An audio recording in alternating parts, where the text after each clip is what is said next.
Magsasalita daw kayo kasi nagbablog kayo. Kala ko ano try ASMR lang eh. Ito guys, meron na tayong mais dito. Ayan.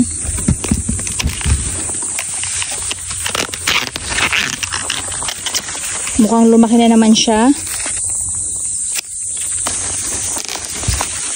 Ayan, malanggam-langgam pa. Natin to, kakagigil para maluto natin yung kalahati. Ayan o, uwak yan guys eh, yung ganyang kagat. Tingnan nyo, tuka niya yan. So, ganyan yung tsura ng mais natin. Napakaganda guys, tingnan nyo naman. So, iwan lang natin yan dyan. Tingnan nyo, ang ganda ng mais natin. Saktong-sakto lang pala siya yung ganitong size. At putulin ko na lang to. Isa na makbang, kuhanin na natin siya.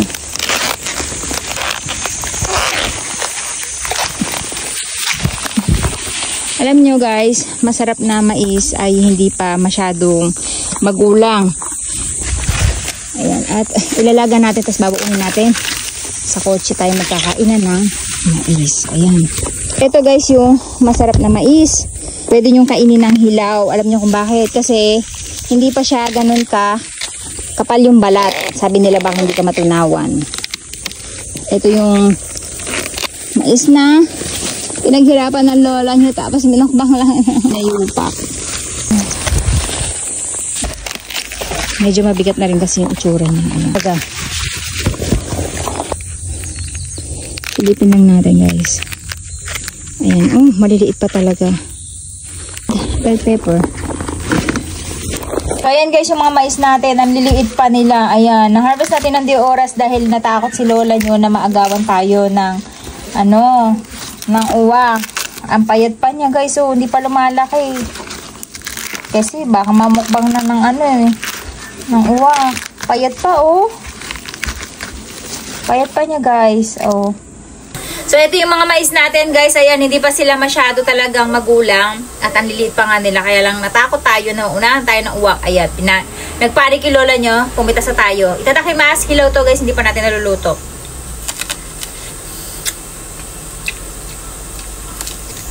Kaya binabalik-balikan ng mais. Ay, ng uwak eh.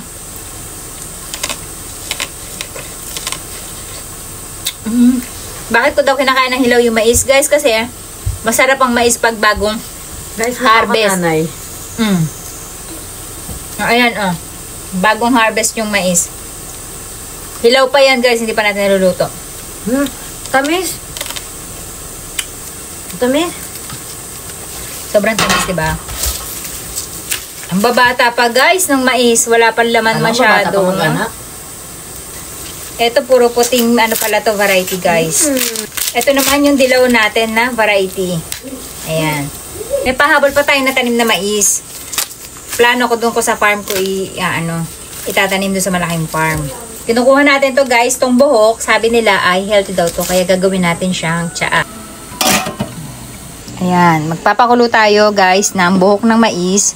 At maganda daw yan sa ating katawan. Marami daw yan benefits. Sa China guys, alam nyo ba, sinasama nilang ginugulay itong buhok ng mais. Ginagawa nilang gulay. Hindi lang tsaa. Sabi nga kasi nila ay healthy daw yan. So, tikman natin. Lasang mais din. Kaya lang di nga lang siya matamis.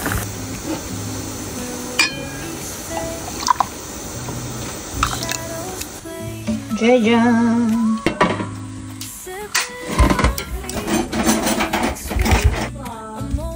Meron na tayong pang-merienda.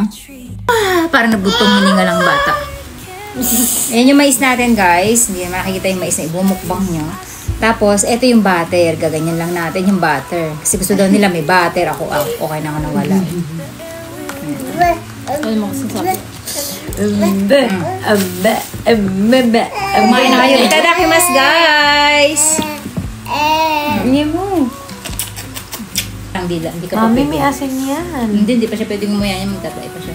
Kaya nga may asin yan. Dila lang sa butter. Ang puti,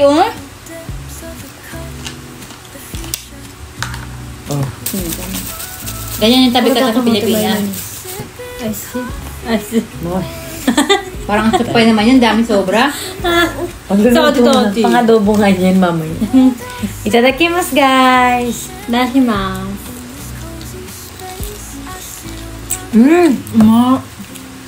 Unang kagat, pasok sa veneers. Sarap. Sunumay. Tapos sabi niya ako rin, anyway, ang laki pero makakasampukan yan pagka ganyan. Sarap. Grabe. Tamis. お姉ちゃんの塩がやばい。 Ariana yung それから塩の味しかしなくなったんだけど。 Hindi ka pare-pareho sa mama gumawa, no? Kasi ang tamis, no? Parang pro-farmer. Magsasalita daw kayo, kasi nagbablog ka. Kala ko ano try ASMR lang eh. Sa Matsuri kanina. Ay! Sa Matsuri kanina, magtitinda niyan, no? Kaya, Ito? Mami, ochi-ochi rin. Hindi ko ma-explain ang... arigato ba? Alam niyo bawat kagat yung juice ng mais lumalabas. So, sobrang tamis din. Saan lambot, di ba? Hindi siya yung makunat naman. Anak, wag yan. Labi na ano kung bigyan eh. Ano kang bigyan? Di ba? Kinuha mo din yan? Bakit? Ito sa'yo. Try mo rin ng puti. Kinain ko na yun dati, hindi ko gusto yung lasa. Hindi, pareho lang yan, nak. Sweet din yan. Ito ba yun? Sabi ni Minuwa ka lang eh. Pati mo Yung veneers ko kasi sumasabit. Ay namin. Okay. Ito bilhin mo rin to? Ay lang, ang tagal ko nang naubos sa kanya. Sa Shein. Basta tanim ni Mama, mga vegetable masarap na tamis. So yun guys, nakakain kami ng dalawa at dalawang sweet corn tsaka isa yung white. Pero mas prefer namin ni Aska dalawa yung sweet corn na dilaw. Si Aska, anong point? Ako 10 out of 10 ako. Eh. Matamis yan ng hilaw siya, di ba pinakain ko sa kanina? Oo. Siya taas ka 8? Liyu Pepe ko ba? rin na. Pepe ko rin. バターと一緒に温めた方が美味しそうだから。 Kapag daw, alam mo yun sa mga izakaya, like may lagi nila ng butter tapos may shoyu. Tapos tsaka nila ginigrill. Sa atin kasi binuild muna natin tsaka natin lagyan ng butter. Kasi Hindi, ito tsaka sa ang atin tabi buo. kata kasi ng Pilipino. Pero kung ganun daw yung ginawa natin, 10. So papatikim natin guys sa kanya yung tsaa na mais natin. Healthy daw yan, maganda daw yung sa katawan. Oh my God. Sarap. Kaya lang parang nakakatayo. Actually, nakainom na ako niya nung nasa tea. Yung powder. Oo. Sobrang nakakatayo ito. Parang yung ano, yung binibili ni Papa mo dati na ano, tea Corn. siya. Oo, corn Corn siya. So yan guys, masarap. So yun guys, thank you, bye. Dahil mag-alaga pa ako ng bata.